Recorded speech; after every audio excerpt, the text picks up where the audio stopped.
Kumshubele uVuskhet Matlala emva kokuthi-ke laphana-ke kuchithwe isicelo sakhe sokubuyeliswa-ke emuva. Njengoba-ke befake isicelo-ke sokuthi-ke abuyeliswe emuva-ke ejele-ke laseGoli la kade eboshelwe khona-ke laphana-ke bathi-ke ngeke asakwazi ukubuyela emuva njengoba-ke inkantolo-ke nezasemajele kube isinqumo sabo sokuthi-ke ayofakwa ebhongweni. Kuthiwa-ke ukufakwa kwakhe-ke ebhongweni ke banezathu zabo-ke ey'thile-ke ezibagunyaza njengenkantolo enkulu-ke ukuthi-ke bangamfaka-ke ebhongweni yena-ke uVuskhet-ke Matlala. Kuchithwe kanjalo-ke leso sikhalazo sakhe noma-ke leso sicelo sakhe besikade-ke sifakwe ngabameli bakhe.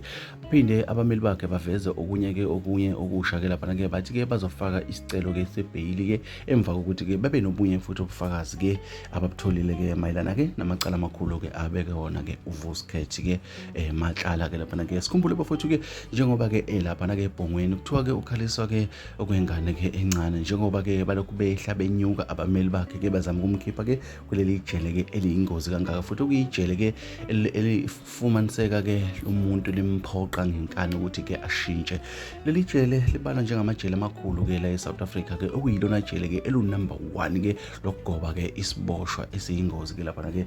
Abantu abaningi-ke bake bazibuza ukuthi yingani-ke uVuskhet Matlala-ke laphana-ke basagweba noma-ke basafakwe kuleli jele bangakagwetshwa. Kuthiwa-ke noma-ke inkantolo iveze ngokusobala ukuthi-ke iyenzela-ke ukuphepha-ke kwabo iphinde futhi-ke ivikele nanokuthi-ke bangabi ney'ndlela zokuxhumana no-connection-ke abazomosha-ke ukuqulwa-ke kwamacala-ke anabo futhi-ke bayaziboshwa eziyingozi kakhulu ngokusho-ke kwenkantolo njengoba-ke uVuskhet Matlala-ke esazohlala ebhongweni.